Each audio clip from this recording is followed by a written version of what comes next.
caffeine and everything. So we spent about 2 days in like Wrangley, Maine, and like party like there, and it was just a really good time. We were unmotivated to leave, but eventually we get out to hitchhike, and this girl picks us up, and she takes us to this random, like her dad's house, who's not even home, and it's like his 60th birthday, and she has to leave. She's like, it's cool, you guys can just stay here. And we're like, oh, like, redneck in Maine, comes home, bunch of dirty hikers drinking his beer, we were drinking his beer, like, this could go bad. So we're like, no, we're just gonna go back to the trail, and it was raining, we didn't want to go, but she gives us a handle of this Allen's like coffee flavored brandy. So we get there, we get to the shelter, and we drink a bunch of it, and I fill up my pint. And like next morning, I wake up and they have a tandem privy. It actually says it in the guidebook. And I'm like, tandem privy, like it's got a cribbage board. And I'm like, that sounds kind of cool. So like all throughout like New Hampshire and Maine, there's all these like outward bound groups, and like there's like Harvard and like all the like elite schools are all taking their like freshmen out for orientations. So we're all just like hanging out, just like being like creepy hikers. And so the next morning I get up, I'm like, I gotta poop. I really gotta poop. So I go up and like, there's this big privy, and I'm like, in the privy I thought, there'd be 2 doors, or like a divider or something. So like, I walk around the thing, I come up, there's only 1 door. And I'm like, oh, well, there's gotta be, like some type of division, or like a little window so you can still play cribbage or something. And so I knock on the door, and there's obviously somebody in there because you can hear commotion. And I knock on the door, and I'm like, can I come in? And they're like, yeah. And like, I hear click. And I'm like, the little hook comes off. And I open up, and it's like this freshman girl, like, just sitting there like this. And like, it's like, as soon as you walk up, she's right there. And you're like, are you sure you're okay with this? And she's like, yeah. So I go ahead, and there's no division, just a cribbage board, 2 holes. And I'm just like, sit down, and like, I'm just got stage fright. I don't know what to do. I'm like, I can't poop. So I'm like, okay, so where are you from? She's like, I think it was like New Jersey or something like that. She's going to school in New York.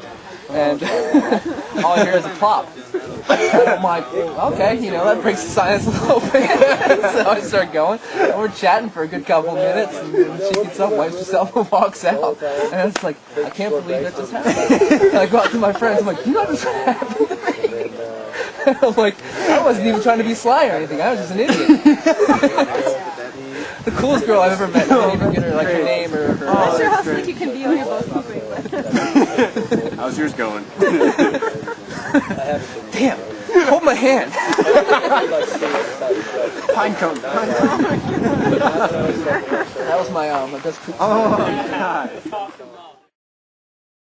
You like, you don't even know it's coming, and it hits you, and all of a sudden your testicles are implanted in your thighs, and you don't even know what's hit you. Really glad I turned my camera on just now for this one. All right.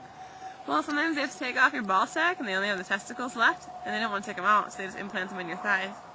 Why do they have to take the sack off? That's cute. Because you're necrotizing fasciitis, man. It eats your skin. Or you just got a huge cock and it just pushes it out the way. Yeah, because it's swollen with necrotizing fasciitis. Wait, AKA flesh-eating. Yes. We had Wow. a patient. They implanted his testicles in his thighs.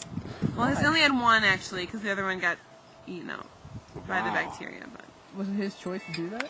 he didn't really have a choice. I mean, could he got it in, like, put in his bicep or something instead? I mean, So there I was working out. I got neck fashion in my groin.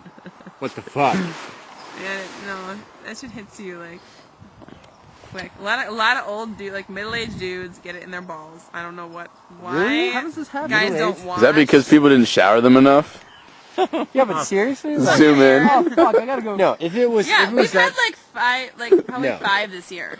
if it was that prevalent though, you'd think they'd be like, It all right, is. check your I testicles wash my for, balls all the like, time. No, cancer, like, and then check your excessively. So testicles this is for not neck gonna fat. happen. people just don't wash or something, man. I don't know. They'd be like, look for lumps and look for swelling because you Look might for have green cancer pussy shit. or neck fash. You could die of both.